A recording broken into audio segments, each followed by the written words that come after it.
Well, hello. We're here. Hey, It's amazing. I thought the music was going to continue because I was actually really vibing and enjoying it. He pointed at us. So hi everyone. It's been 6 weeks since our last online meet. Sorry if my voice sounds weird. I am currently suffering of coronavirus, but we're going to battle through this the meet today. We've had a nice little summer break in between the time that we were last online with you all. We had the Euros football competition come and go, and sadly it did not come home, but I'm sure a lot of you are well and truly sick of hearing about football and various sporting events, so we won't go on about it. Today is a bit of an experimental meet in that we're presenting via Zoom, using some magic that's been whipped up by LondonFurs. So magic. I hope our voices, the magic. That's what we should start calling you, the magic LondonFurs. So yeah, hopefully our voices are coming through okay. We are coming to you from a delicious weekend. There's been a heat wave in London at the moment, so it's quite beautiful outside, and I won't be surprised if a lot of people that normally tune in are outside instead, or at a pub having a drink, or enjoying life. And for those of you who are tuning in worldwide or are tuning in just to come and check us out, welcome. This is your first meet. I've put in the Discord chat the schedule for today's meet. We tend to start with just basic announcements and a staff catch up. And then we will move into an amazing artist panel. We have got a selection of some mighty fine guests. We have the Cabal with us today, and it's Dark Natasha, Caribou, Marci McAdam, and Michele Light. And I'm very excited to actually hear the interview with these, because we were having a chat earlier, and the chat got quite spicy actually quite early on, and I was like, Spicy. yeah, this is gonna be very good. This is gonna be very good. So that'll be excited. And then when that interview comes to an end, we will open up the games rooms through the Discord chat. So if you're a part of our Discord, you can see down the sides the various rooms and stuff. They all open up and start to get busy. And then from 8 p.m. UK time, we will have the VR chat and hangout. And then around about 10 p.m, we tend to wrap things up. Following this sort of live session that we have now, if you're tuning in and listening, you obviously won't be able to talk, but once we're done with the interviews, some of us tend to jump in the voice rooms on Discord. So if you want to have a general catch up with us, we'll be around to do that. So do just come and hang out and come and say hello, and come and check in. Yeah, and that's kind of how our online meets go. So I suppose it's worth saying, if you've got any questions, just drop me in the Twitch chat or the YouTube chat or our Discord if you want to do anything during the time. Exactly. So during our interview or interview session or beyond then, do post in the chat so we can see what you're saying. So do come and say hello. And yeah, we will react to that. So for starters, in terms of news and updates, we've been getting a lot of messages from people asking us when we might be starting physical meets up again. And initially, we are planning to go ahead with the first physical meet of 2021 on the 28th of August. That's 6 weeks on from today. So obviously it's quite a big step for us. Lockdown, etc., and the general rules that the government has tried to impose on the UK are being dropped on Monday next week. So we feel that the 6 weeks time will give us a good period of time to see how things are going in terms of numbers of infected people and etc. And we will look on the 7th of August, which will be our next online meet, to confirm or to delay yet again that meet. In regards to how we run that meet, we'll be making a lot of posts and information regarding that soon. That will sort of come in the next couple of weeks, but our plan is to operate in a similar fashion as to a lot of the clubs and pubs are planning to do with people that are attending large indoor events. Now, the London Fur Meets events are obviously indoors. They're not what I would categorize as large events. However, based on what's the interaction between people, there will be some rules that we'll be putting in place, including either showing a proof of being double vaccinated or having a negative test within a certain period of time. We will make very clear how we will go about stating these rules and how these rules will be enforced on the door, etc. for entry. But our committal to you as the LondonFurs team is to try and get things back to as much as normal as possible, but in the safest possible way. And yeah, I think we've waited long enough now to look to try and get things back on track. And as I said, hopefully within that 3 week space, we will have a better idea of how things are going in the wider world with the country, and hopefully we can all be back at a meet together, being fluffy and delicious. So yeah, that's the main announcement for today's meet. I guess we should have a little bit of a staff catch up, because I know there's a lot of staff missing today for various reasons. There's weddings and work, and someone's having a barbecue, which I am pretty jealous about, because this is peak barbecue weather. Wouldn't you agree, Lucifer? Oh, I haven't had a barbecue for, I don't know. I can't even remember what a barbecue is. Are those things where you cook food and it tastes nice? Exactly that. Outdoor food cooking. Yeah. I'll tell you what though, some people are terrible barbecue cooks. I hate going to a barbecue and watching someone just nuke a burger. Do you know what I mean? Or a sausage. Like, what are you doing to that sausage? There's nothing wrong with a carbonated sausage. There's so many things wrong with Andy, it. you've become such a snob since you got your smoky egg. Yeah, I got an Aldi, which is the German supermarket, a knockoff version of the ceramic green egg barbecue, and it is the best thing I've ever bought. Yeah, it's incredible. When slow cooking meat, smoking meat. I've become a bit of a barbecue snob, but yeah, what. Professional barbecuer. Yeah. Oh, wow. Soon, mate. Soon. Trust me. You have to come over. I'll cook you a burger. One. So how things are going for you? Busy. I think I'm one of those people that hasn't stopped working since we've been in lockdown and all that nonsense, and it's just constantly busy all the time. I would have loved to be on lockdown. As long as it's weird, but yeah, it's just madness at work. Financial crime, it's great. It's terrible. It's amazing. It's amazing what people do and get away with as well. But you know, yeah. Other than that, it is literally just work. Enjoying my air conditioner, and playing Final Fantasy 14. That's about it, really. It's great, isn't it? I started playing Final Fantasy 14 and I just couldn't get fully into it.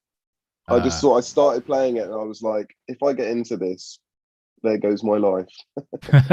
Well, you know, in a previous life, I used to play World of Warcraft for about 10 years. So Final Fantasy 14 is quite straightforward in that sort of respect. But, you know. I'm just jealous of like people that have been able to monetize their gaming. Do you know what I mean? They've like been able to just go on streams and just like stream themselves playing a game for 20 hours. Like and subscribe. Exactly, because it's like you know, if I was doing that, I could have made a lot of money because I'd played a lot of hours of games alone, sweating we did away when we were like a kids, sullen. though, Annie, wasn't it? You just sit there and just talk exactly. crap while playing video games. Hmm. We didn't get paid for it. We didn't get paid, but we still loved it, and that's why I understand it. Because it's like when you used to go to a friend's house to go and watch someone playing a computer game, or if someone had a TV before someone else, you know, it's that same thing. And you go to your friend's house to sit there and watch it. Oh well, I'll stop with the old chat anyway. Reminiscing of olden days. Exactly. Bav, how are you doing? I'm well, thanks. Yeah. Good. What's been going on? It's busy. Work-wise, streaming, arting, and then more work. Just repeating that throughout the weeks, long hours, and and yeah, it's exhausting. I'm glad it's the weekend, and like today, like this morning, on Friday evening, I just went to bed early, and it was well deserved nap, long sleep, and woke up like around 11 for a bike ride. So the weather before the event, and the weather's great for bike riding. So I've been meaning to try and do it this week, but today was the perfect opportunity just to go out and go cycling. I'll try to not run over any kids so that tend to get in your way, especially in the park. They seem to like run. They seem to enjoy running into the bike lane just to. They want to get hit by the bike. I'm not sure, but it's funny in the UK. It's like bike lanes. I feel like this weird middle area, but like in Europe, as soon as you go to like Amsterdam, for example, if you're in a bike lane, the bikes go for you. Whereas in the UK, it feels like, oh, sorry, you know, sorry about that. But it's changed now. It's changed now because the bike lanes are now scooter lanes. I don't know if anyone's noticed. There's a lot more of those electric scooter people zooming around, like even on bike lanes. And even though it's illegal, it is illegal to ride those things on public roads. But yet people take the risk of riding them around, and it's just another obstruction that gets in the way of cyclists now. Do you get all lycra'd up when you go cycling? Oh no! Oh, dreaming now. Are you, Annie? Right? Yeah. Okay. Yeah. Full on spandex, just like it's like nothing at all. Yeah. No. None of that sort. Oh no. Fair enough. Oh, good, mate. Good to hear you're doing well. Thank you. And finally, it's nice actually, because with our guests and with us, we're a nice even number, aren't we? Thinking about this, I just noticed. Tamwolf, how are you? Hey, buddy. I am fine. I'm worrying about you though, because I know you're putting on a brave face for us today, but I know how much you're suffering. You're a hero. Trust me, I've had a lot going on today. I actually bought a boat today. I didn't tell you, did I? Oh my God, the delirium set in. Oh. This is what happens when you've got a fever in the high 38, 39 degrees. You just go online, crazy things. Start buying boats. I bought a canal boat. Oh God, it gets worse. You what, mate? I thought it was going to be a nice like speedboat, like from Bullseye, but no, a canal boat. You are jumping face first into middle age, aren't you? And my friend's stepdad was like, "Yeah, I can drive boats. And he's a proper. I swear, he's an alcoholic, and he nearly crashed the thing a few times trying to get it out of this marina. It was crazy, man. See what happened? What's happened here, Annie? Though you haven't bought a boat. You've been conned out of some money into a boat. Yeah, I've just let a drunk guy just drive a load of my money around. But no, it's quite exciting actually. I'm excited to actually go and see it at some point. But yeah, it's that's been my main, like, organizing that has been hell, to be fair, especially when you're ill. So it's kind of yeah. So you've got a canal boat now. You're gonna get a Barber jacket, a couple of Labradors to sit on it. Yeah, a couple of Labradors, little Labradoodles. Yeah, why not? Oh, But man, that sounds amazing. I'll drive it up the canal and come and see you up north. I'm not sure. Are all canals connected? Can you just make your way up to the north via the canal system? Probably. I'm glad you asked this question. If you're driving a narrow boat, yes, I could drive all the way up to you, but mine's a wide beam and it won't go all the way up. So the north and the south are disconnected by wide canals. So I'd have to get a truck and tip it. That seems crane it onto a truck and then crane it back off. This is far too much detail about boats. Jeez. Yeah. I mean, you used to be cool, Annie. We used to go out and get drunk together, and now you're talking about winching boats. About boats. You've changed. Anyway. It's lockdown for you. Long story short. Anyway, how have you been? More important.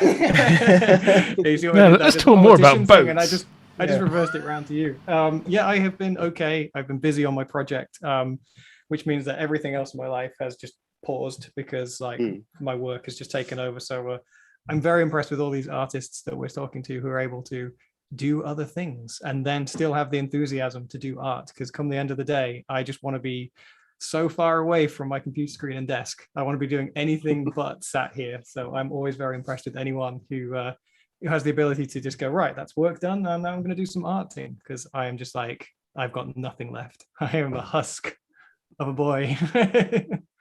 I know like Bab does like 2 hours of streaming a night on top of a full day of work, and I'm just like, no. I cannot. It's the secret's coffee.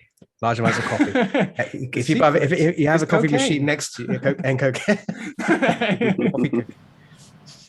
Yeah. So I mean, the bad thing about when you've got like a job that absorbs a lot of your life is you become really freaking dull as well, because that's all you get to talk about. So every answer to any question is project related, and I don't want to be that guy. That's stupid. So yeah, I'm hoping that will calm down and I can have other things in my life again that I can talk about.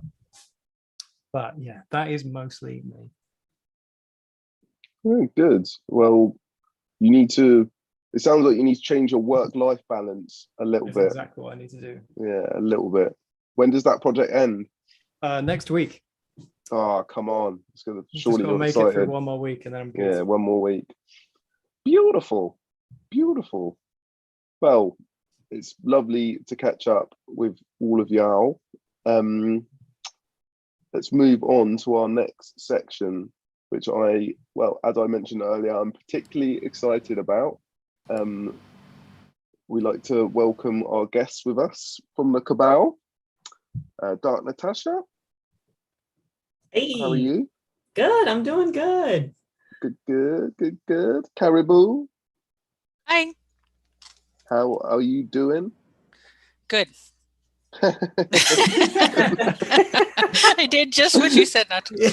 Yeah, I'm doing very well. Exactly. Excellent. It's already begun. You guys trolling us already, being like, guys, don't just give us like one word answers.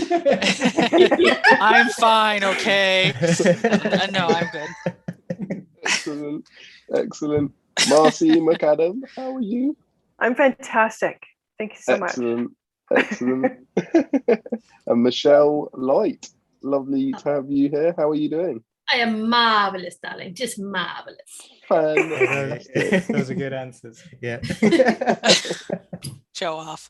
Yeah, I was last. I got chased to Bratton. You're supposed to make her go first. No. Then we won't get to talk. Oh, true. Oh, This is true. Well, Annie, mate, take a seat, take a step back, listen in, because Bav and I are going to ask some card-hitting questions now. You know, I hope you ladies are ready, because we're going to hit you with some incredibly intense questions. We're going to challenge you. We're going to push you to your limits. And the first question that I was going to ask is, what's the weirdest thing you've ever been asked to draw? And I am going to ask Dark Natasha this first. Oh boy. Okay. Well, there's definitely quite a few odd things that I've drawn, but I think probably the strangest that I've ever been asked to draw would be a banana slug. A banana slug. Is that a thing that exists in the world, or is that a word of two things smushed together? It's actually a species. Okay. They have a bright color yellow. They look like a banana, and I don't know, they're like about 4 or 5 inches long. Okay. They're in the And were you Pacific provided Northwest. any other adjectives to this banana slug? Sexy banana slug? No, Mysterious actually, banana it's slug? anthropomorphic banana slug. And Okay. I did a badge and a sketch for the gentleman that asked for it. Okay. Did they seem pretty impressed with what you produced? I mean, I hope they did. It was fun. I had a lot of fun because, you know, how often do you get asked something that's strange? Did he just walk away staring at it going, finally? It was very last. happy. I'm going straight to my room. My God. I think I do get a lot of people that are surprised. You know, they're like, she's probably going to say no, but I'll ask anyway. And then it's like, oh, yeah, sure, I'll draw it. Okay. Money first, please. Money first. I think they don't want it. They just want to see if they want to make her, sperm, and she'll do it. And then they're going, oh crap, now what am I going to do with this? Damn it. Now I I have had an her. anthro banana slug. Yay. I know. What about you, Caribou? What have you been asked to draw over the years? Sometimes it's like just situationally odd, but I think the most oddest thing was, okay, you know the movie Tremors? Mm-hmm. You know graboids? Graboids, yeah. Mm-hmm. Okay, I had to do, there's so many adjectives here. It was an anthro, sexy, macro, graboid. Okay, I'm following. I can see it in Yeah. my mind's eye.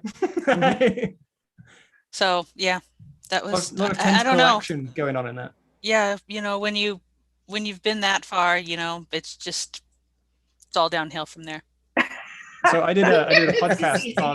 on tremors the other day, actually. So I did a whole bunch of so research yeah. about tremors. And the original drawings for the graboid, they were supposed to be in like a sort of sleeve that would then open up. And then the initial drawings had all the women in the office laughing, and none of the guys could work out why. Until they took another look and went, "Oh yeah, no, that might look like something else." Yeah. There is a whole life cycle of the graboid as well, which I'm not sure if you're aware of over the oeuvre of Tremors movies. But there's a whole life cycle of them. I think the final stage is the ass blaster. Oh, great. Which appeared in like Tremors 6 or something. So Oh, well. I now know too much about graboids for my own liking. Now I have to say that I adore monster movies. Like Natasha, I adore them. So the guy came to me and says, "Hey, can you draw a graboid?" Knew exactly what that was, exactly what it looked like, and then the adjectives started. And it's like, okay, so it's like they pull you in with will you draw a banana slug? And you're like, yeah. And it's like, okay, well, would it be sexy? Yeah. Okay. Yeah. Make it 1,000 feet tall. Okay. So sometimes it's a slippery slope. You one thing, and then all of a sudden you're drawing, an anthro-sexy stick giant. a skyscraper in next to it, whatever you draw. There you go. Massive. Yeah, I think this particular one was sitting on a house because it's also, if you ask on like Sunday or something and we have space and we're like, oh, sure. I don't care. Just hand it over. Bring it on. Bring it. And, what about you, Michele? What have you been asked? Probably the weirdest one is a yellow peep. The marshmallow peeps. Peep guy. Yeah, some of the other girls know he's a marshmallow peep. That's basically it. So, any adjectives that you were given for that? No. No. It was just the marshmallow peep. And I'm going, yellow. I said, is there anything specific about? No glasses, no earrings, no jewelry, no nothing. Just the marshmallow peep. So sometimes you get them that have nothing. Stop making it weird. You did it really well, though. I mean, it's not like it's that hard to draw, but I did the marshmallow peep. It was a badge. So I actually don't get the weird things that Natasha and Sarah get. I don't think Marci gets as many odd things either. No. I don't know. I know my favorite that Marci has drawn, and I want to see if she actually says that one. I think Marci ball is in your court now, Marci. I've drawn weird things like a pill bug and a pumpkin monster. But I think the oddest has been a Christmas tree. That's the one. That's not. I don't. And more than once. I've drawn for this guy more than once. Oh man, when that comes back and you such good trees for him. It's an anthropomorphic Christmas tree. Well, once you've done it once, you know the person to come to. He's been rejected from everyone else, but he's just like that Marci smashed it out the park. Yeah, totally. Is a Christmas tree feral or anthro? I'm sure it's vegan. You change its outfits by changing its ornaments and stuff, right? That's right. Yeah. Oh God. Oh, imagine that being sexy. I'm feeling frisky and getting a little flocked or something. I'm just like visualizing this Christmas tree, like in a really like flamboyant way, with a tinsel around its shoulders, like like some sort of gangster, very sassy Christmas tree. That being said, she did it really well. Check out a really nice tree. Oh, nice. Oh, I'm so glad you said that. That was the one I was hoping for. I knew you had it in mind, Sarah. I don't know. I must not have seen that one. I don't remember it. I have to see your picture. I wiped it out of my mind. It was awesome. So clearly you guys know each other. So I guess this is a question probably for Caribou or Sarah about what the Cabal is. How did it come to be? Well, it kind of, we're a splinter group. We're a shadowy organization Oh. of women, which is why we're a cabal. We were part of a broader group called the Pirates, which is a term that was coined by Terry Smith back in the day. And it was just a bunch of art friends that felt comfortable with each other. And this was days before the internet was the internet was a thing. It's just we didn't ever do it. So we'd meet at cons and we'd hang out and we'd catch up and stuff. And then they coined the term pirate from it. And as the problem was for me is the pirate group was growing and growing and growing. And I am like, I work a 9-to-5 job. I get people all the time, people talking to me. So when I go to a convention, you're sitting in a room and there's people talking to you all the time. And it was just too much for me. And so I'm like, I just have to step away. And some of the other girls here were like, yeah, you know what? It's a little too much for us. It's never too much for Michele. It is. Yeah, so some of the other girls wanted to step away too. And I don't know how we actually started calling ourselves the Cabal, but I know I came up with the word because it's like it's a shadowy underbelly. Sounds sinister. It's like a sinister secret. Yeah, you said it's a secret group, so it's like a it's super organization. secret. Yeah, we don't talk so about secret. it. We're online every month. Yeah, have you got like it's a well-known streaming secret. group? Have you created like an insignia to represent the Cabal? No, but I see that's something Michele needs to do now. Oh, now I need to come up with a mark. I think that's an excellent idea. We need a logo, Michele. If only you had a Does that mean we're all going to to get it tattooed on us or something like that? Yes. The coins that we Definitely. flash, or special hand signals that we give that say we're part of the Cabal. Yeah, our hand signal is this. We already have our markings. We already have our markings. We have our coats, guys. I forgot. Yeah, we do. We do. We have coats that match more or They're less. all this. They're Tibet individual. look. Yeah. But they're different colors. So So like Marci and me have purple, and Natasha has a dark red, and Sarah has I don't know. Well, I have two. You have both the colors. So because I started with it, I got you one, and then we got because I stole it one weekend. So you said, I'm going to get you your own. But they're really comfortable, to be honest, and I got a free burrito out of it, so Win-win. Yeah, so it's a burrito truck. He was gonna shut down. He says, I give you a free burrito because I like your coat. I said, okay. The Cabal, it also helps that when we go to conventions, we often all do the same conventions, or certain combinations of us do the same conventions, and we share a room. And it makes it very easy to do these conventions when you have ladies who you've been rooming with for 10 years plus. We'll just keep it at 10 and make us not we don't old. need to show how old we are. Yeah. Many years, many conventions. And so we have this group that's really safe, and we call it the Cabal because we're like a sisterhood. Yeah.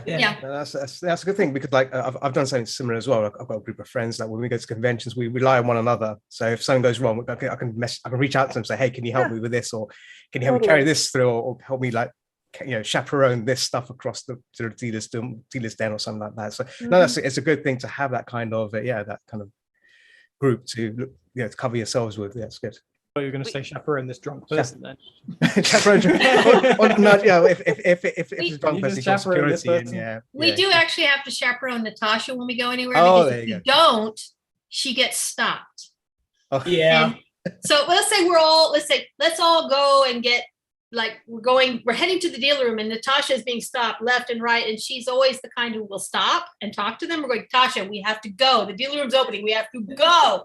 And she's like, I'm coming. And she don't need to talk about bathroom trips. So she gets caught in the bathroom. People like, oh, you're talking to Natasha. Oh, I love your work. And we're like, we're in the bathroom. We don't love it in the bathroom. Okay, well, let's go. We also have you do one-word answers for people. Yep. Thanks. We also have a designated decision maker for our Go at every conventions. con, yeah. Oh, Yeah, that's so very that, important. so Yes. we don't have to like do that whole furry thing about where you want to go to eat. I don't know. Where do you want to go to eat? Oh, can so-and-so come along? It's like, oh no, Or I don't Michelle like that decides. idea. Yeah. Can we do something else? Yeah, Yeah, exactly. so one person it rotates every con. Somebody has, because nobody wants this job, because then we get to be the bad guy. Say, okay, fine, I'm the bad guy today. No, you cannot bring them. No. So who's going to be the next DDM for the next con? We've lost track of the order, so I don't know. Yeah. It might be me. Oh, Let's wait. just start over. That sounds No, like No, volunteering. the next con is only you and me, Sarah. So Oh. I did it actually the last con because you guys wanted to go to a restaurant I didn't want to go to, and then you started suggesting other options after I had made my decision. And I said, no, I'm the designated decision maker. We're going here. And you Oh, you muted. you had You to muted. comply. Yep, Okay. I got excited. Sorry. You got excited. You pushed the Just button. muted while you just But then swore it'll be violently. my turn. Apparently, if you hit control with your cell phone, it mutes you. This one I should have gone beep. I was swearing violently. So the bottom line was that Michelle overruled the DDM. Yep. That sounds like a Cabal leaving offense. Yeah. We love her anyway. They pull me back in. You're on, Just you're when on I thin think ice, I'm out, they Michelle. pull me back in. You can never leave the Cabal. It also There is no leaving. You can only die out of the cabal. we also call it the Cabal because Michelle has a special affinity for witches. Yeah, I'm a witch, apparently. Oh, Yeah, and the way she says witch, she came to my house once and was telling me all about witches. Well, we and went I to was Salem. dying laughing. We went to Salem, and they told us all the things that why people were thought of as witches. And I'm going like, as they go through the list, I'm going, yeah, that's me. I'm that redhead. Yes. Outspoken. Yes. Loud. Yes. Opinionated. Yes. Has a black hat. Yes. We're like, I must be a witch. Say it how you said it. Witch. Yeah, that There it we was go. dying. Yeah. I can just imagine this tour guide trying to keep the tone serious and you guys are laughing your asses off in the back. Ladies, can you please keep the tone respectable? No. No guarantees. I was going to ask you, as you mentioned, you have been drawing for a while. I'm not going to push as to how long, how many years, but I was wondering when you first got into being an artist, like what inspired you? Were there people already out there that inspired you to start drawing? Or, did you just jump in, and get going? And I don't know who I'm going to aim that at. So someone volunteer to answer. Are you meaning like in general or in Yeah. freedom? A little bit of both. I think as artists, we kind of take inspiration from everywhere, don't we?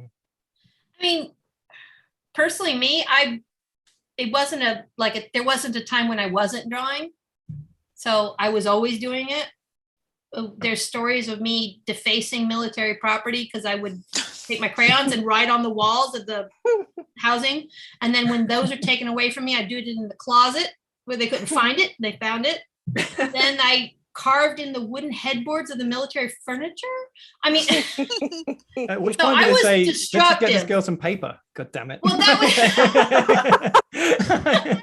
decorate my space, I guess. So I always wanted to draw, and then I went, I did all the things that most kids do. I went to art school. Well, most people who want to be an artist, I went to art school and stuff like that. And then when I met Terry at my first job as an animator, she introduced me to Furry Fandom, and I'd been drawing animals most of that time too. So it didn't seem that odd. And I just started doing that.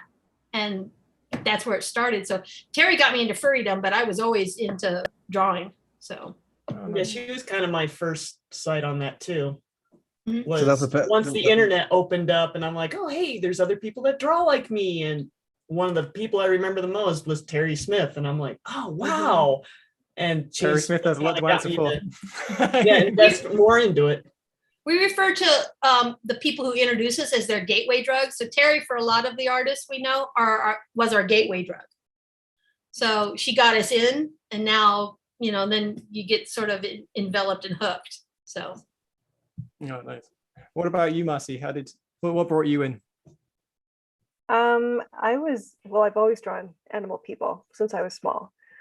So like Michele, it wasn't anything new or different. It was just like, wow, there's a specific market for this. There's a whole fandom who will buy this work. So perfect. But let me see. I started going to probably the first furry cons. They were spin-offs of comics fandom, spin-offs of the San Diego Comic-Con. And there was a zine called Raubrazzle around at the time. And I talked to the right people, found out how I could be a participant in Raubrazzle. So that was my entrance to furry fandom, was starting through a zine. Oh, nice. And what about you, Caribou? What was your gateway furry drug?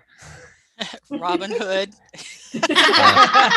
All right, Terry Smith and Robin Hood have a lot to answer for. I mean, I was always drawing, and I was one of those kids that was horse crazy little girl, but I never got my horse until I grew up.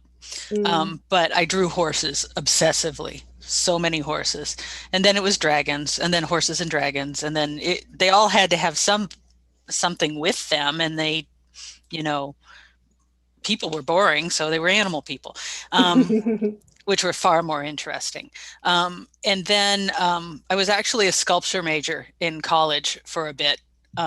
And I was looking for materials for a certain project that I wanted to do. And I came across Captain Packrat's Fur Central. And there was I thought I could do better. I thought I could draw better than that. And so I started learning a little bit about it and just kind of getting involved. And at that time I lived in Southern California, and in Southern California, there was a pretty thriving community. In fact, when I was in high school, there was this shady group that hung over by the AV department, and they traded Ken sample drawings back and forth. And I didn't know what that was at the time. I thought it was kind of weird. And these creatures called skill tears and silkies, and what the hell was that? And I didn't know what that was. And it was only until later when I was looking at this stuff and found the archives and my world was opened up, that I realized, oh, I've been exposed to this before. And I actually know some people who have done this stuff. And it was very funny, because I really grew up very close to the core center of where furry as a fandom began, but didn't find it until later. And then kind of when I got that, or when I saw that stuff, I got more involved with online stuff and the mucks and drawing stuff and meeting people and all of that. And I saw a picture of Michele online someplace, and I emailed her and I said, "We look alike." And she goes, "Let's meet." And so we met up, and she took me under her wing and introduced me to everybody else. So Michele's my gateway drug too. That's cool. Yeah. You're a drug. I know. I can't quit. I'm a lot of gateway drugs for people, so I'm good with that. I guess you're a personal drug, though. A designer drug. Only special for you, baby. Okay. So so that was me. So talking about much just reminds me of the good old days, like nostalgic days, or when we didn't have like ways to communicate with one another. Everything was done through muck or news groups and stuff like that. So God, news groups. I just have to say that my name Caribou is a huge mistake. Because when I logged on to the muck, you had to choose a name, but I thought that was your species that you were choosing. So I just put it down and it wasn't taken. So, and then it asked for your species. And so I did it twice. And so that's why that must have raised questions when you're in muck. So I'll ask you, why is your name Caribou and your species is Caribou? What? Well, people back in the day, before it was a popular animal, people would be like, "What's a caribou?" And I'm like, "It's like an animal." And they're like, "Oh, is that a moose?" And I'm like, "No, not at all.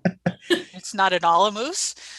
So yeah, it was a lot of education in the early days. But in the early days, you had people like Wolf and, Serval and, people named after animals, and it was pretty common thing. And so I didn't feel completely alone. But now here, at least 10 years later, I'm like, yeah, that's such a dumb name. But and I go by Boo most times. And my birthday is actually Halloween. Boo. So I sign a lot of things Boo because it works in many ways. That's amazing. So speaking of illustration, so back to illustration stuff. So do you, any of you artists, do you have a specific method of creating your illustration, like from drafting, thumbnailing to referencing? Like, do you have like a set of stages that you follow? Like have you developed a certain way of working?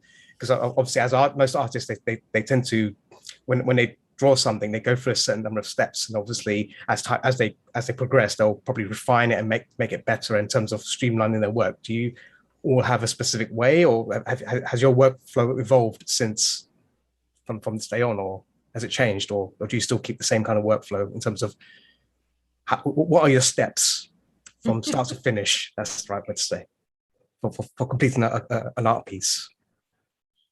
Natasha.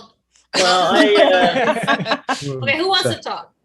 Who's first? I normally don't do thumbnails. Okay. So I've always just kind of gotten an idea in my head and then start creating, and then it just kind of gets a life of its own, and it's going to do what it wants and mutates, and well, that's what it is. If I do something that's more of like a color commission, I'll do some roughs because I want what they want. So that'll help them pick a way or a pose that works for them. And then I'll rough it out even more and then polish it.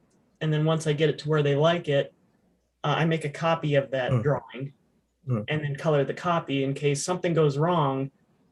I could go back. But it also gives the person a choice of, you get two originals. So you get a color one and you get a pencil one. Oh, nice. And that's not that much different than me either. I mean, I will do a little thumbnail if I'm trying to come up with a pose idea. And sometimes you'll see a sketch of mine, and in the top left corner is going to be a little doodle of the basic pose. But sometimes it doesn't follow it. So sometimes you go, it doesn't look identical because it changed as I did it. And then from there, I do the same thing as Natasha does. Once the sketch is done, I take it into the computer and then print the sketch out onto Bristol with my printer and go from there to color it. Since me and Natasha still are very traditional artists. Natasha's trying to learn. I'm the stubborn one who wants to, but is not quite there yet. And Sarah is giggling, I can see. Sarah's our vanguard because she's the one who went into digital whole hog, and Marci's sort of following her, but we still. But anyways, we're still hardcore traditional. Marci does a little of both now. I do both. So I pencil a sketch. I mostly do badges.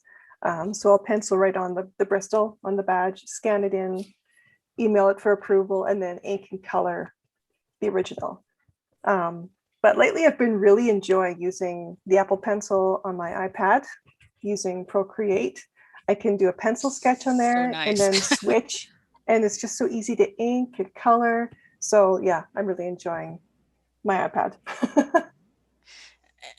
I create a huge mess, to be honest. I start extremely loose, usually with a line of motion, do just a rough mock-up, erase all that, start over again. So I usually create a big mess and then slowly tighten it. And I'm hearing them talk, and I probably spend more time on this than I should, but I can't. I've never learned to do it. If I just go like straight into it, it just doesn't look right. And for my stuff, I literally try for that motion and life. I'm really trying to go for that. I do both traditional and digital. I've been definitely trying to do more digital stuff in the last probably about 5 years I've been doing that. And so, you know, that's a learning thing too, but I approach my digital work as I do my traditional work. So I don't do a lot of filters and that kind of stuff, because for me, I always want to, I want to paint it, you know, I don't want to just filter it. I don't want the stuff. That's fine, because that's how I used to do traditional as a Michele. When Michele said printing out on Bristol board, I remember those days. Like we obviously back then you couldn't. Graphics tablets were really expensive. Like a simple, a little tiny A5 graphics tablet will cost you like $600 or $700. It's insane. Whereas basically I used to rely on light boxes. Just get a wooden box, put a light bulb under it, trace it out, and then ink it on there, and then obviously photocopying is another process. So, but yeah, when I made the transition to digital, I basically did the same thing, to just apply the traditional techniques to digital, and just forget the filters, and it works. But yeah, it's a case of understanding the tools and stuff. But yeah, it's great to know that you're making that transition, and yeah, it's fantastic. I could never get over drawing on a tablet down here and looking up here. Oh, like, I can tell you for a fact, when I first bought my first ever tablet, it was an A3 tablet, A4 oversized tablet by Wacom. It's that big, £600. Wow. And I couldn't use it because the surface was so slippery, because back then Wacom hadn't really improved their quality. So it was like drawing on plastic, a really skinny plastic sheet. And I panicked because I thought I spent all this money on something I can't really use. And obviously the hand-eye coordination. But yeah, a lot of people have that problem. But it's all about spending a lot of time with it and patience with it. But eventually, it's like typing for the first time on a keyboard. Once for the first time, you'll be looking at the keys, but then before you know it, you'll be like looking ahead of the screen and typing away as if you're like magically you've got some sort of sixth sense of knowing where the keys are. So it's I think my threshold kept tapping out too early, and I was like, no, back to traditional. Yeah, especially when you're like, well, that looks like ass, so I'm going to go back to the paper and draw something. Throw a tablet in the bin. That being said, I will be the first to say that there is nothing like a traditional piece. Like, to get that piece in the mail from an artist or something, it's something really special. There's not to get all woo about it, but there's a magic to it. And, that somebody has spent that much time with contact on a piece of paper and to send it to you and to hold it.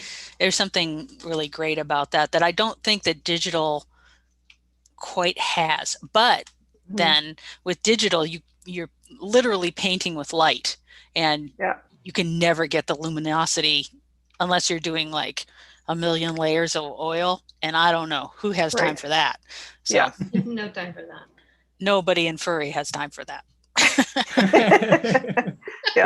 Not to mention just getting the chance to see all the different layers when you see an original in person. Yeah, you see all the steps and how they approached it, and it's almost like an experience in itself. Yeah. It ties into like, everyone's going mad for NFTs at the moment, which are essentially like, you're trying to put the same quality of individual item against a digital asset, and it's obviously a bit silly, as opposed to physically getting a piece where you're like, well, that's what I paid for. There is only this piece. I can scan it in and share it, but this is the original, and you can see the carve of the pencil lines underneath the ink. Like, that is it, and she did that for me. So there's something very special about that, I think. One of the things I was just going to ask as well, just on the theme of like process as well. And I'm going to start talking and hope a question forms out of this, so bear with me. But there must be certain poses that you get, someone saying, oh yeah, so my character's a fox and I want him with like a half smile in a chair, and you think, I can do that with my eyes shut, no problem, I can smash that out. And I wonder, like, for you, what is it about a commission that could challenge you in a way that makes you go, like, kind of sit up and go, yeah, all right, like, that seems pretty cool. What is it about a request potentially that would excite you? And I'm going to just randomly aim that at Michele and see what you think about that. For me, it usually is the animal is unique. And I don't mean like, oh, this fox is blue instead of orange. I mean, it's maybe a species I haven't drawn. or usually is a good one, because then that challenges me, and so that gets me up. If you give me freedom to do what I want, if you trust me, that's always a good thing. Or usually it's a matter of, there's this fine line. I need some information. I shouldn't have to drag it out of you. Okay, you're a fox. Do you have any jewelry? Do you have any earrings? Do you have any clothes? No. What are you doing? I'm standing there. Those are the ones you don't want. And then you also don't want the one that has 5 pages of description. I've had those before. They're whole story, a mini story, and you're like, why am I reading about where they grew up? That's more than I need. And I understand that they usually are pretty proud of everything they've written up, but it's usually more than I need. And I don't like to be dictated exactly down to the minute little bit what I'm drawing. That's torturous. It's not quite right. I need this very specific thing right here, So the ones I've been drawing a lot of commissions lately from the streams, and the ones that usually are most intriguing to me is when they present something I've never done before and I get to do it. Like when we were talking about the Wheel of Unfortunate Ideas, when I got the Barbarossa, actually it turned out really good because I've never drawn one. It was interesting because it was just an odd thing. So, that's what it comes down to for me. I prefer to have it be something just sort of different and some freedom to do what I want. So I'm not so constrained. So. Nice. What about you, Marci? What do you get where that makes you sort of sit up and go, okay, this is pretty cool? Well, typically I'll get, like Michele mentioned, a character just standing there waving, looking cute, and sure, I can do that. But it's when they have an idea for a specific action pose that's kind of fun and challenging, and I'll have to think about how I want the character to be positioned within the constraints of this 3x4 vertical badge. So that's its own challenge. But yeah, in that case, I'll spend a bit more time doing a thumbnail pencil, just trying to get the right angle. And it might take me longer, but I find the challenge to be, it's more gratifying than simply just drawing a character standing there and waving. Yeah, that makes sense. What about you, Natasha? What excites you after doing many drawings? You must have done everything by now, but there must still be some things that excite you. I do get excited about really obscure things like Banana Slug, because it's like, oh, I haven't drawn one of those. What's that going to be like? Ooh, this could be exciting. Like a tree frog, like Marci, a pill bug. Yep. Just really unusual stuff. I get excited. Or sometimes when I see the character sheet and it's some kind of monster, and again, it's something I haven't drawn, it's like, wow, look at all the details on that. Look at how his horns curve up this way and how his wings have a different bend to them. It's like, well, this could be interesting. So I like things like that too, that it really gets you involved into it. Mm-hmm. Mm-hmm. And people can be quite precious though about those things, sometimes slightly detrimentally, like, no, the curves on the horns, there's 3 curves, and then it does, and you're like, oh god, all right. Oddly enough, the one thing I think I struggled with the most, but I'm like, I'm gonna do it, was My Little Ponies. Oh my gosh. And then I'm like, I can't. My brain is telling me the anatomy is totally wrong and it doesn't work that way. No, because it's a cartoon. Yeah, and I'm making this pony a little more realistic, and I'm like, well, now it doesn't look like My Little Pony. That's like making Natasha draw realistic. Making Tasha draw very toony is like making me try to draw very realistic. It's right. Painful for both of us. You're like, I can do it. Oh wait, maybe I can't. Oh crap! No, I can't. But it's probably quieter. It's got to go through your lens, though, hasn't it? It's like, if you want someone to draw it exactly like the cartoon, then why don't come to Natasha? Yeah, go to Dark Natasha. You're saying I want the Dark Natasha version of that character ultimately. Yes. And usually, they tell me it doesn't have to be in this style. I just want your version of it. Okay, that's okay. Again, can get me excited, and I'm like, oh, okay, so I got to take this simplified cartoony guy and make him more realistic or scary or something. Okay, I like that. Yeah, particularly. Yeah, I guess. Have you had many like Pokemon? They must be quite tricky because of that quite simple lineup. No, I love doing Pokemon. Because hers look so odd because they're so realistic. I've other artists do Pokemon too, and there's such a variety. I mean, actually just the have different some styles and how people approach drawing them. It's really neat. And so it is fun because you're like, well, how would I do it? you obviously want to make it look too like uncanny that. valley with them, and people are like, "Oh God, it's too real." Yeah, there's a couple artists that have made like some Pokemon into horror monsters, and you're like, yeah, that's scary. I wouldn't want to run into that. Yep. In theory, Pokemon are monsters, aren't they? That's what they. Or am I? Yeah, they are. They are labeled as one. It's called Pocket Monster. Pocket Monster. Yeah, they're so cute. I definitely want a little ghost Drifloon to carry me off to the hell or something like that. Go ahead. What about you, Caribou? What still excites you? I really like. Well, my overall like meta goal here is I want to improve on every piece of art. And sometimes that happens and sometimes it doesn't. I really like costumes. When somebody gives me a costume to do. So whether it's a steampunk or a belly dancer or, some lacy, strappy thing, I really like that a lot. And I get it more often at a convention than I do like online, oddly enough. I really like that a lot. I also, anything with hooves is okay by me. I get pretty excited about hooves. I've never said that I'm the artist to come to if you want a fox. I mean, not that I can't draw them, but, I'm happy to draw them. But, there's a lot of people who draw foxes. So, no, I love them too. But, if it's a horse, A-okay. Sometimes people will be at the con and like somebody will go down the road and maybe get a piece from Natasha or a piece from me, and we'll go like, oh, if you really want a well done piece of this particular hoofstock, go down to Sarah because she loves hoofstock. And they go, oh, really? Or somebody like Natasha will say, I got a oryx, and we'll be like, oh, God, I want it. I have a wolf. No, I mean, wolves are great too.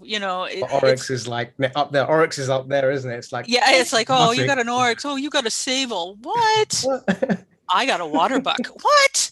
It's often a good way to get another artist to draw it because, so-and-so wants to draw it. Yeah. Yeah. Do? Yeah, a lot of people will say, Sarah and Heather. Yeah, I mean, there's a lot of girls and guys who grew up loving horses, who draw horses really well, but there's not that many in the fandom that are wanting their horses, more than there were. I've gotten quite a few lately, which I'm very grateful for. Got to lean into that niche a little bit more. I'm trying to come on, horse people. Where are you, horse people? Caribou's waiting for you. With a name like Caribou, you think I'd get more deer. I don't. You need like a big sign set up, like a big banner, like horses welcome. I have a sign on my table that says, I love to draw these things. Please ask me for these things. Sure. Please ask me. And they say, oh, can I have a fox with a slight smile at a 3/4 angle? And you're like, a mischievous smile. That's mischievous is always what we get. Smile. Yeah. We ask for expressions. Smile. It's mischievous. I'm going like, they're all tricky. Okay, fine. What's he wearing? A white t-shirt, jeans. Right, oh, great. Okay, thanks. Yeah, brilliant. I'll smash that. I'll spend 5 days on that. Okay. Sure. We're not trying to criticize when we get those. No, not at all.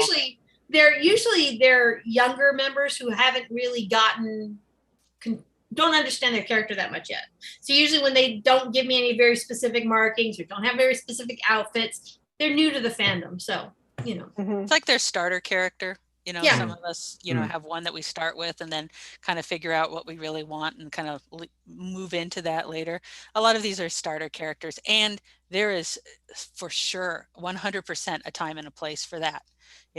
We love our commissioners and our customers Yes. so much. It's not an exaggeration to say we honestly care for these people because they allow us to do this, and we're so grateful, all of us. And that's kind of a theme of the group too, is we might grumble and stuff, but it's more about the process, not the people. Yeah, usually grumbling is very early in the morning, like 2 or 3 in the morning, and someone's like, I don't want to draw this character anymore. Or late at night. That's what I say, very early in the morning, very late at night. We're like, I need to sleep and I cannot get this right. And then we pass it off. We go like, Natasha, damn it, will you fix this? and so people don't even realize that at cons, there are chances that you actually have a different artist in that piece too, that you actually, it's a joint piece between 2 artists, because someone's going like, I'm too tired, I can't see straight, would you fix this? Yeah. And then someone will fix it. And then we go back over it, but there's like many people who probably got a joint Natasha and Sarah piece or something like that, or a joint Michele and Sarah piece or something, and they did not know it. So because one of us helped the other ones when we were too tired. So when someone commissions you, they're really commissioning the Cabal. Pretty much. Well, we will at conventions we rely on each other, because we do stay and. Well, in the past we would stay up late. Eventually me and Marci would like crap out and then get up early and start again while the other 2 keep powering through. Because eventually my eyes just get too tired and I just get cross-eyed and I can't draw. And so we go, I'm going to sleep. So they're sitting there drawing and me and Marci are in one of the beds snoring away. Yeah. But everyone says, oh, you guys must have so much fun at cons. We go to cons, we go to the dealer room. We get out of the dealer room, we grab food, we go to the hotel room, and we stay there and we work almost all night. And in the morning, start up, get coffee, get breakfast, start over again, process repeats. Yeah. So, we have a lot of fun with each other, but we don't go to dances, we don't go to parties, we don't go to panels. No, we're too shy to go to them unless we have to, like we're on the panel. I've occasionally done the panels. Yeah, I'm a loudmouth. Yeah, when we're in panels, we go because we're supposed to be, because we were a guest or something like that, or we just happen to be invited, and so we go. Otherwise, we don't. I mean, Anthrocon has an artist reception. Most of the time, we never make it. Marci sometimes finds a way to get over there. Because free cookies and coffee. The reason is clear now. Sometimes that's the only way we can see the art show is when we go during the artist reception, because in the dealer room we can't get away that easily. Especially if we don't, like lately we have not been bringing our spouses to cons, or our partners to cons, so we haven't had the opportunity to have someone guard the table so we can go roam off and do something occasionally. Not without, that's the other reason we always sit next to each other. So I can say, okay, I have to go to the restroom, would you watch my table? Or like, I found something really cute, I'm stealing Marci, we're going to go buy it, you guys watch the tables. If we come back, people walk by the dealer room and go, oh my God, where did you get that? And they tell us, Marci, we have to go get this. This one time we bought these big round ball stuffed animals, they were fruit, weren't they, Marci? You had an octopus and I had a platypus. An octopus cherry. Mm-hmm. And I had a platypus eggplant. You just have to shower people and be like, you there with the round eggplant, I will draw you anything if you go and get me one of those. Well, usually we're just yelling, where'd you get that? Come here. Tell me. So, because it's not like we can get out, especially a dealer room as big as Anthrocon, we don't get to roam it. So we don't know what the other artists have or what product might be out there that we have never seen before that we're going, oh, I must own that. So sometimes we rely on the people walking by with the items so we can go, ooh. I mean, that's the only way we see the parade is if it comes through the dealer room. So. Yeah. I have a question for you artists. So what do you secretly struggle with, to be exact? So it could be, it could be anatomy, could be a specific method of painting or drawing. Is there something that you secretly struggle on when if you were drawing? Is there something that's I really hate drawing. I hate drawing perspective. I usually fudge perspective. I never do it the way I learned how to do it. No. You mean with the cone of perspective, Marci? What's that? Did you have to learn the cone of perspective? I had it on a big drawing board. At my art school, we had to. One of the classes was to put the cone of perspective on your drawing board, so you'd always have it.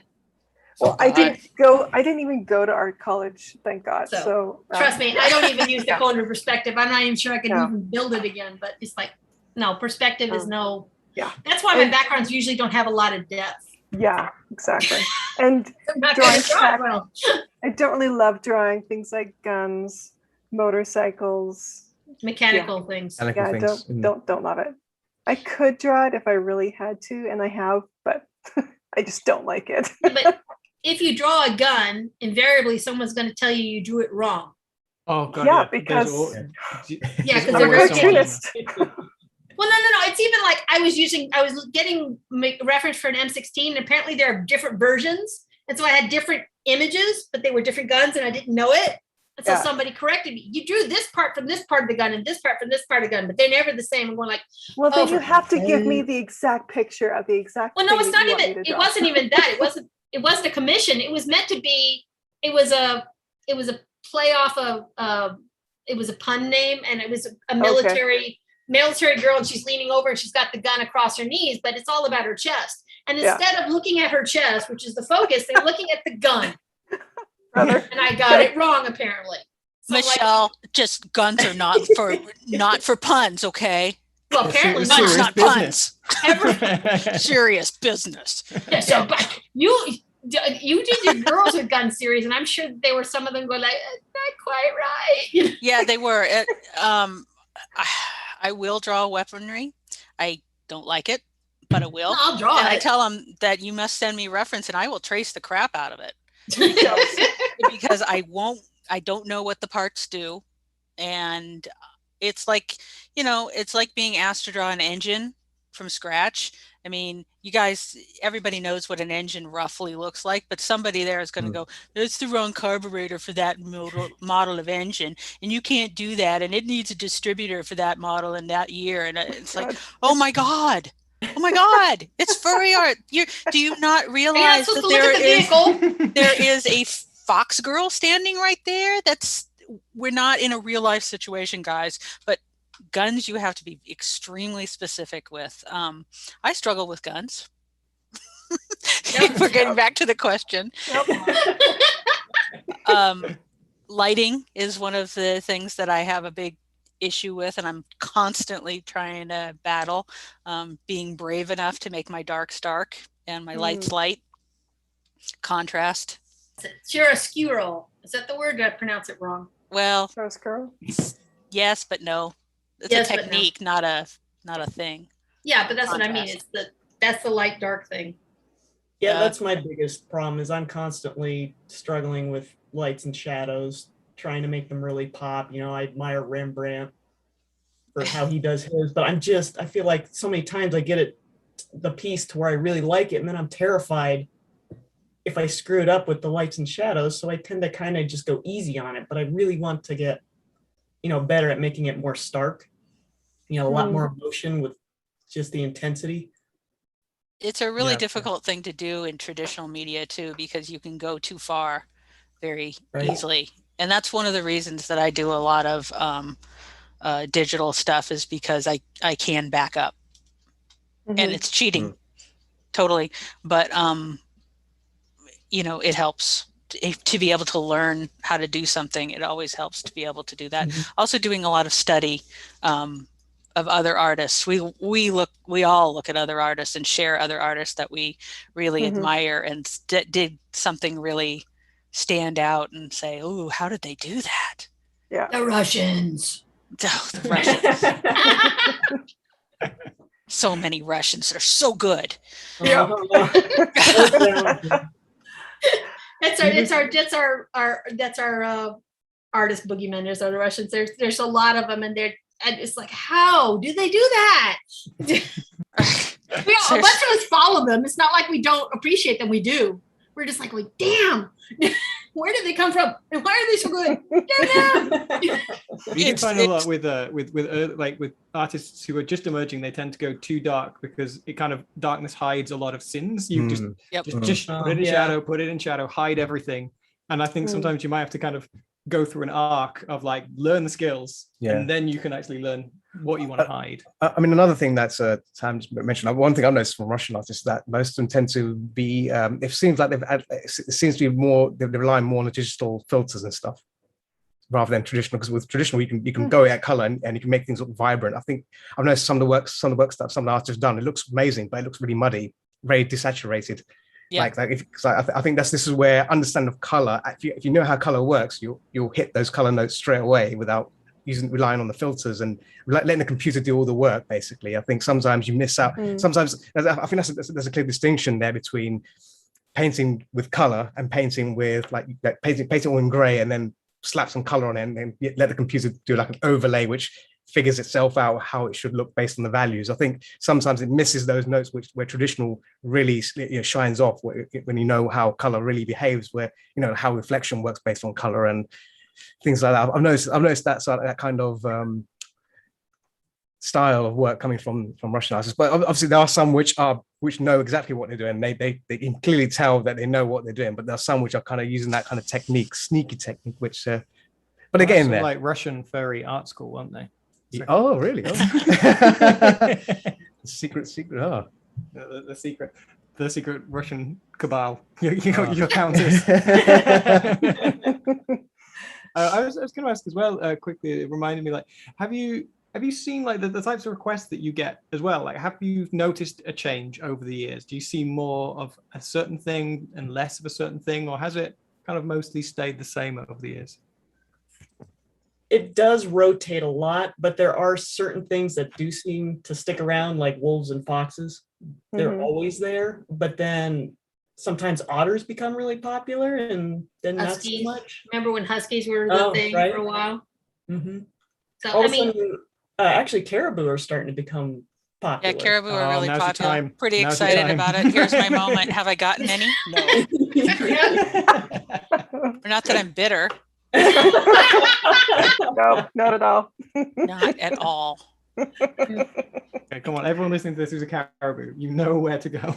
I can honestly draw them. Yes, you can. She's real good with antlers. Did you go up to people at conventions that are caribous and be like, please, sir? He knows most of them. They walk up to her. I don't know them anymore. You used to know all the suitors. I need to give out like free stickers or something. Maybe I'll do that and just create some stickers. It's like, it'll say, I draw caribou too. I think what we need is like a salesperson to go on the convention and look around and see if there's any hooved or horned antler-based characters, and just give them a card. Say, look, this person. Yeah, headhunt them. Those. Yeah, just get them, like tuck it into their suit. You just call me later, okay? Yeah. Contact me later, honey. Oh wow, that sounds so seedy. All I thought was the time that Heather broke somebody in the elevator, the fursuiter. Oh, that's Heather, not me. Yeah, I know, but that's all I can think of. It was only ancillary involved in that. Oh my gosh, so many stories over the years of things like little moments that happen. Yeah. Heather's part of the wider pirate group. Yep. So. Yeah. Good times. Yeah. Yes, good memories. What was the question? I don't even know. Yeah. Well, I mean, I was gonna ask another question. Just over, like, I mean, I'm a really part-time like artist, but over the years, there are pieces of work that I can look at where I always call them like leveling up pieces, where I feel like, to me, I knew I cracked something. Like, and whether it was like inking or like eyes or whatever it was, you know, I can pinpoint the piece of art where I'm like, I got that right, and then from then on, I'd got it. Like, do you have that same thing, or is that just a weird me thing? Like, are there pieces of art that you look back on and go, that to me, that one is really important because I changed after that piece? Do you ever have that as well? Oh yeah, I think I think all of us like will do a piece and then look at it and go, well, damn, I did that. You know, and you know, as you know, being artists yourselves, and anybody who's involved in any kind of creative thing, you don't have to be a visual artist to be an artist, you know, whether it's, you know, producing something or making music or anything like that. You know, sometimes things just work out right. And I always explain it personally as you have this idea and you have a page, and sometimes it turns out the way you want it to, but most of the time it turns out totally different. And you just kind of go with it, and sometimes it's really great. I think it's more fascinating to see the artists who don't change at all over the years. It's like, how are they making those decisions? That's really kind of interesting to me. To not change, and not change at all. It's like, how do you do that? How do you not change? It's kind of a philosophical kind of question. But I think all of us as artists have pieces where things just went right, and it seems random. Unfortunately. Well, sometimes even though you're like, oh yeah, I got this figured out now, and then you go back and you're like, wait, why didn't it work? I have what I call phases. Like I go through, like I had a time in the past where I had, like, the character's eyes were way too big, and I draw big eyes anyways, but like way too big, and their ears are too big. And one of my friends says, oh, their ears and eyes are getting big. I said, oh no, they're not. You don't know what you're talking about. And I move on, and then I go back and say, oh my God, their ears and eyes are too big. Or it's like a phase where the heads are too big for the bodies. The body's well done and the head's well done, but they're not in proportion. And we're like, oh God. And so usually I look back at older work, and if I don't cringe at it, that's usually a piece that is sort of like a game changer. Because somewhere because 9 times out of 10, you look back on your older art and you go, oh my God, I cannot believe anybody bought that. But they did. But they did. And I mean, I even tried to show that once. I had a book come out. Or we did a book of, however many years I've been in the fandom. At the time the book came out, I think I've been in the fandom 26, 27 years. So I'm going to date myself. I'm old. More than 10 years. This is my 29th year in the fandom. Wow. But I have a piece, and I drew, the very first furry piece I did was a carousel horse. And then for the book, I redrew the exact same horse as if I would draw it now. Right. So, and I put them in the book on the front page, so you can see what I was doing and what I am doing now. So you can see some sort of progression. To me, it's obvious and it's huge. To other people, though, I don't know if they see it the way I do. I mean, I used to get people thinking that me and Terry were the same person, or confusing us. And to me, our styles are so different. I agree. To them, they wasn't. They are. Yeah, but to the fans, we both she has more Disney than anime, but we both have big-eyed, cartoony characters, and they just assumed same people, you know, or that they would get our pieces confused. They'll come up and they'll talk to me about a piece. I'm going, that's a Terry piece. And they go, oh my God, I'm so sorry. And I'm going, that's okay. I don't mind being compared to Terry, because I respect Terry and I love Terry. But, but it was constant, So I don't always know if other people see what I see. I assume they don't, because most artists see horrible things in their work and go, oh, I hate that. And the rest of us are going like I shows up and Sarah, I have a problem with this. She says, there's nothing wrong with it. Just leave it alone and walk away. It's fine. You don't need, because I think I need to redo the piece all the way over from scratch. She goes, no, you don't. You're going to sell that one. There's nothing wrong with it. I'm going, but it's not how I saw it in my head. Doesn't matter. Handmade is beautiful. Yeah, because if I get all the way to the finished color, I've spent hours and hours and hours to get to that point. And she's like, no, there's nothing wrong with that. Sell that one.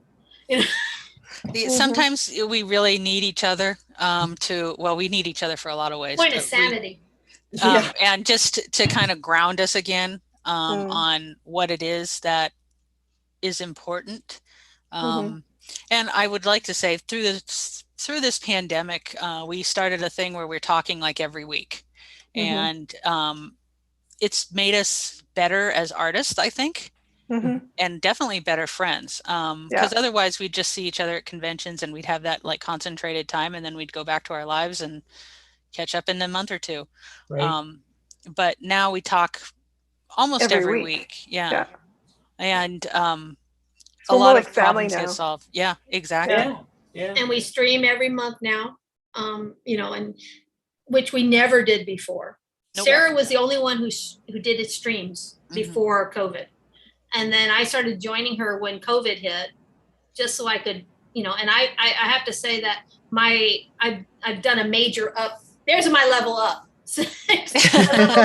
There you go. Once we started streaming, I'm drawing so much more than I did before. Because I would draw just before a con, then I'd take time off, and then I draw again before the con. Because until like 4 or 5 years ago, I was doing art as a career as a 9 to 5, and so sometimes I just did not want to draw when I got home. I drew all day at work, did graphic design, and I didn't want to go anywhere near a pencil or paper or anything. I just want to sit.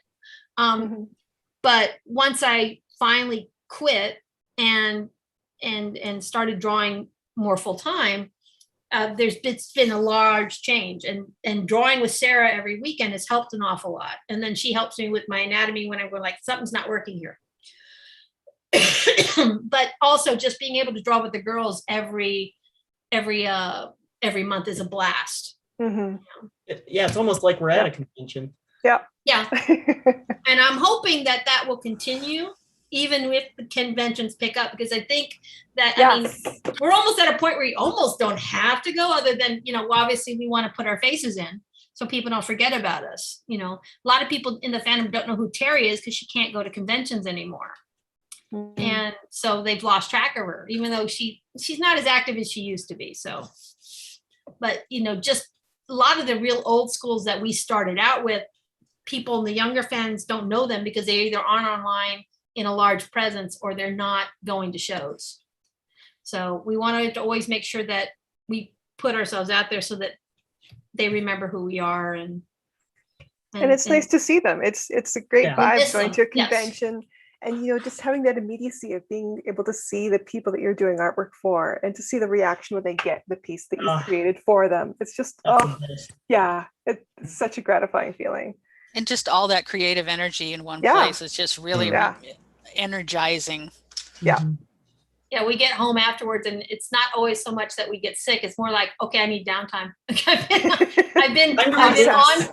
I sort of I call it being on stage. I've been at a very high level for 4 days. Now I have to come down, and I do that when I get home. So it's like, okay, leave me alone. I need hermit time. Don't talk to me. I need to crawl back under my rock for a little bit. Yeah, husbands go, we missed you. Go away. I'm tired. I need to sleep.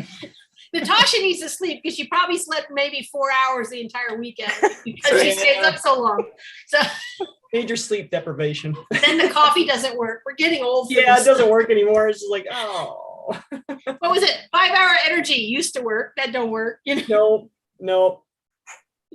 Well, we're gonna have to let you all go because we've had an hour. That's gone down really fast. But before we do, I was just gonna say, if anyone hasn't seen your work, where can they see it? Let's start with you, Marci. Where can people see your work? I've got my own website, theartofmarci.com, and if you go /furries, that would be my furries specific artwork. And I'm also on Fur Affinity. My username is Marci McAdam. And those are the two main places. I post on Twitter now and then, but that's where you can find commission rates and shop, etc. Nice. And what about you, Dark Natasha? Where can people see your work? You can also find me on Fur Affinity under Dark Natasha as one word. And I also have my own website, just darknatasha.com. And those are my two major ones. I am also on DeviantArt, Dark Natasha. Okay. And Michele, let me guess, Fur Affinity, Michele Light? Yeah. And my web store is also michellelight.com. If you go to the Fur Affinity, though, you can get to my website, my Patreon, Twitter. Not that I'm that active on Twitter, but so. Very good. And last but not least, Caribou, where can people find you? Fur Affinity. Caribou? Yep, Caribou for affinity. You know, like the animal. I do have a website. It's caribouinc.com. It's under construction constantly, but it's there. I have a Twitter too, which I believe is Caribou Inc. And I post actually one thing that I do is stuffed art dolls, and I post a lot of those on Twitter and also Instagram. So, all right, as awesome. You do. As you do. As you do. Well, thanks so much for your time. It's been hilarious and fun, and it's lovely to catch up with you. I think that's probably a silent round of applause from everyone listening in. They're all clapping at home. You just have to listen closely. You can hear 1,000 little baps. If you want to bring us back to ask all the questions you didn't get to, you may. I think we'll have you back next time just for a pure Q&A, and we'll just we'll go through it. We'll just jump straight into it. Yeah. Hopefully one day, I know that me and Natasha was guest of honor at Confuzzled, and so I tagged along. But now Marci's like, well, I want to go too. So like, we're hoping that maybe in the future, in the next couple of years, the Cabal can get back over to Europe or specifically to England. Yeah, we'll do it. Make sure you time it with LondonFurs so you can attend one of our LondonFurs sessions. Well, I have to say, we were probably there during Confuzzled. We did go to London, but you know, we were on a very specific schedule to try and see what we could in the limited time we had. So very cool. Well, hopefully you can make it over and everyone can meet you and ask you loads of questions and commission Caribou to do Caribous. And yay! Commission Marci to do bizarre action poses. And Christmas trees. And Natasha and Michele to do any obscure engines, car engines. Yeah. No guns, no perspectives, no car engines. I don't want cars at all. Oh my god. All right, so a motorbike, a forced perspective. Yeah. With someone doing a kung fu pose on top. And they're a banana slug. A Peeps, sexy banana slug. No. A peep riding a motorcycle. There we go. There you go. With no arms and legs. Yes. It's just perched on the handlebars. And is also 1,000 feet tall. Yeah. All right, well, thanks very much. And we'll probably have to wrap up there and let everyone go off into their various games rooms, chat rooms, and we have a VR chat hangout happening soon as well. So if people are willing to jump onto VR chat later this evening, we'll make a link for that. So if you want to hang out on VR, by all means. So, obviously you don't need a LondonFurs room.